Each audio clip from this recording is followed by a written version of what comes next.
बालूरेज से बनी कलाकृति है और प्रकृति ने स्वयं निर्मित किया है। इसे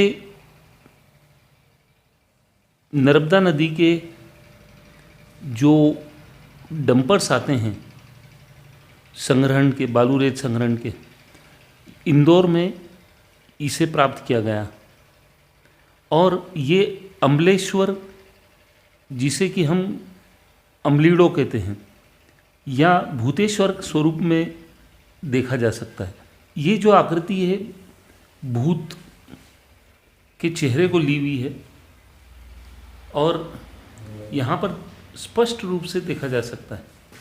ये अर्धनारीश्वर है जो शिव पार्वती को बताया गया है इस आकृति में।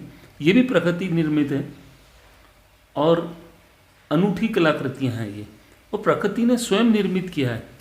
यहाँ पर ये जो भूतेश्वर ज्योतिर्लिंग है, अम्लेश्वर ज्योतिर्लिंग है, ये अम्लेश्वर प्रासंगिकता को जीवंत करता है। ये कौन स्वरूप में है, ये लिंग, ये जो मनुष्य का लिंग होता है उस स्वरूप में ये बना हुआ है और बहुत अद्भुत कलाकृतियाँ हैं। मैं प्रभात भट्ट एनवायरमेंटलिस्ट हूँ और कोशिश करता हूँ कि सनातनी परंपराओं और मान्यताओं को सार्वजनिक किया जाए।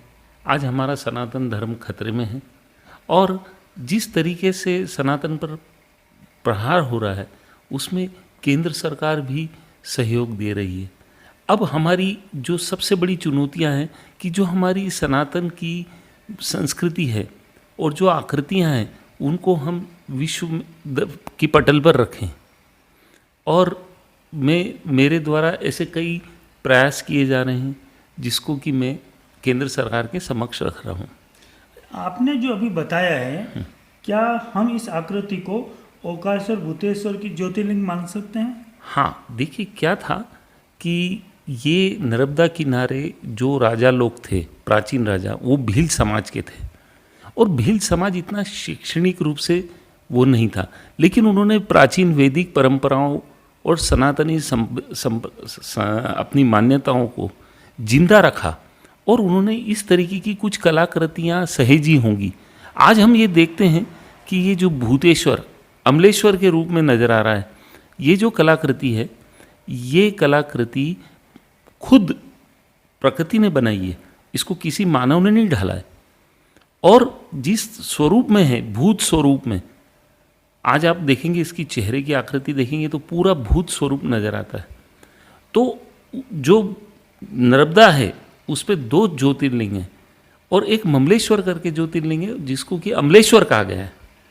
तो आज अम्लेश्वर का अर्थ क्या है? अमल। तो हम इसको मान सकते हैं कि ये एक ज्योतिर्लिंग है और ये देश का 13वां ज्योतिर्लिंग हो सकता है अगर हमने इसको सनातनी मान्यताओं को या हमारी वैदिक पुराण जितने भी हैं उसका गहन अध्ययन किया, शोध अनुसंधान किया, तो ये निश्चित रूप से प्रमाणित हो जाएगा कि ये एक ज्योतिर्लिंग है। आपने जो अभी बातें कही उस हिसाब से समुद्र मंथन में जब शिव जी ने विष पान किया था तो क्या अफीम से, अमल से ही इसका जहर उतारा गया था? देखिए ऐसा है कि समुद्र मंथन हुआ, ये तो पुराणों में भी है, और देवता और राक्षसों के बीच में हुआ, ये भी ठीक है। लेकिन क्या हुआ कि अमृत भी निकला, उसमें बहुत सारे रत्न निकले। लेकिन क्या हुआ कि जब अमृत निकला तो देवता लोग लेके चले गए, लेकिन विष कौन पिए? असुर क्यों पिएंगे? तो उन्होंने, शिव ने वो विष को पिया। इसीलिए देखा होगा आपने कि शिव जी का नीलकंठेश्वर भी कहते हैं, उनका कंठ नीला रहता है क्योंकि जहरीला था, जहर पिया उन्होंने। लेकिन उनको मालूम था कि इसका असर कैसे कम होगा, तो जहाँ निवास था इनका, कैलाश पर्वत, तो अफीम हमेशा पर्वतों पे रहती है। क्योंकि रामायण में भी आपने सुना होगा कि जब हनुमान जी को भेजा गया था तो वो पहाड़ का पहाड़ ले आए थे। तो जब घायल हुए थे लक्ष्मण जी तो उन्होंने, सुषेण जो वैद्य थे, तो उन्होंने उसको अफीम से ही उनके घाव को भरा था, उनको होश में लाया गया था, उनकी बेहोशी दूर हुई थी।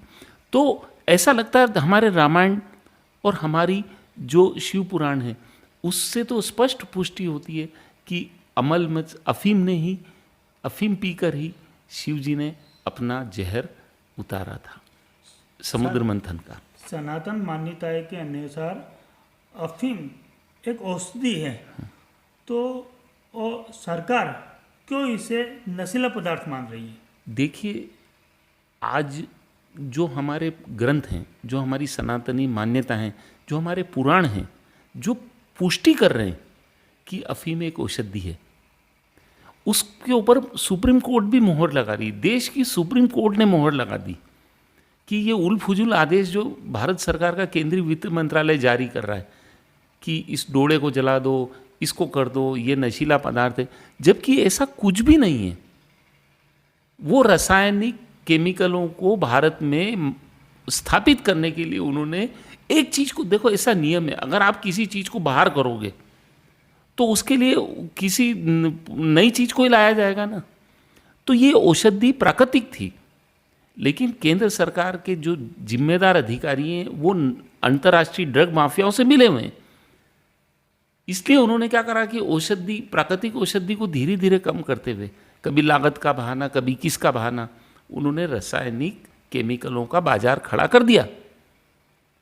जबकि सुप्रीम कोर्ट ने कहा नहीं, ये एक औषधि है। तो भारत सरकार का मंत्रालय और भारत सरकार के भारत के जो तीन राज्य हैं, राज्य सरकार, वो सुप्रीम कोर्ट के आदेशों की अवमानना क्यों कर रहे हैं?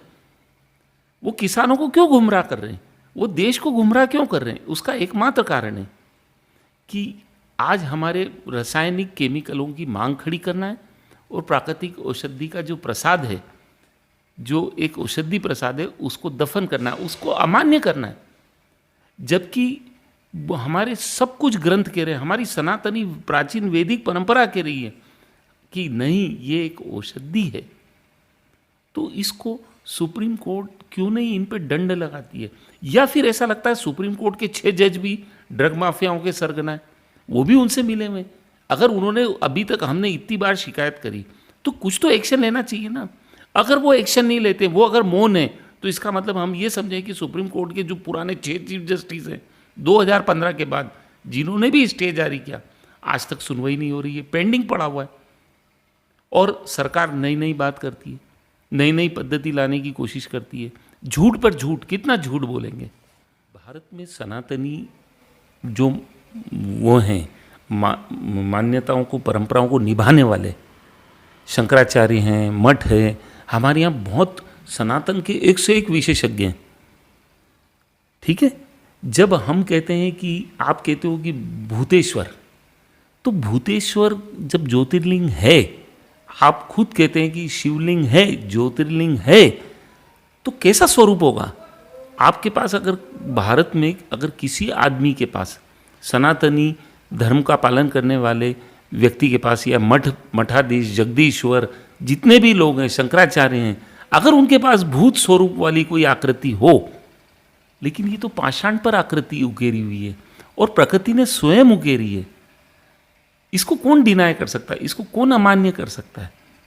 तो यहाँ पर माना गया था कि नर्मदा नदी के अंदर जब शिवलिंग है, ज्योतिर्लिंग है, और वहीं बालू रेत से बना हुआ है, इसको आप टेस्ट करा लीजिए, तो क्यों नहीं भूतेश्वर देश का 13वां ज्योतिर्लिंग हो सकता है? और अमलेश्वर है ये, अमल, औषधि, मतलब हम जिसको कहते हैं कि ये हमारी संजीवनी बूटी है। तो संजीवनी बूटी को अगर हम मान्यता दे सकते हैं, तो ये अमल अफीम ही ज्योतिर्लिंग के रूप में उसको वो कर सकती है, मान्यता दे सकती है, विश्व सुर्खियों में ला सकती है कि एक औषधि है, प्राकृतिक औषधि है। तो उसको स्थापित करने के लिए हमें इसको 13वां ज्योतिर्लिंग मानना ही पड़ेगा और मनवाना ही पड़ेगा, नहीं तो ये पूरे वैश्विक ड्रग माफिया भारत को नशे में झोंक देंगे। ये इसका संकल्प है, विकल्प नहीं है, संकल्प है। अगर हमें भारत से नशीले पदार्थों की, रासायनिक पदार्थों की खेप को हटाना है, तो ये अमल जो है, औषधि रूपी अमल है, इसको हमें कहीं ना कहीं मान्यता दिलवानी पड़ेगी। और मान्यता कैसे दी जाती है? शिव को आप डिनाय कर सकते हैं? शिव ने पिया, शिव ने अपना जहर उतारा, आप मना कर दो कि नहीं उन्होंने नहीं पिया, तो ये संभव नहीं है। अच्छा, फिर दूसरी चीज़ है कि जब कुंभ छलका था, 4 बूंदें छलकी थी, तो आपने 4 जगह कुंभ बना दिए, तो क्या विष नहीं छलका होगा? विष भी छलका होगा। जब विष छलका है तो 5वां जरूर नदी में छलका होगा, नर्मदा नदी में छलका होगा, तो आपको 5वां कुंभ जरूर प्रमाणित करता है और इस बात की पुष्टि करता है कि आपको नर्मदा नदी पर ओंकारेश्वर में 5वां कुंभ का संचालन करना ही पड़ेगा। और ये उसकी प्रासंगिकता को साकार कर रहा है, जीवंत कर रहा है।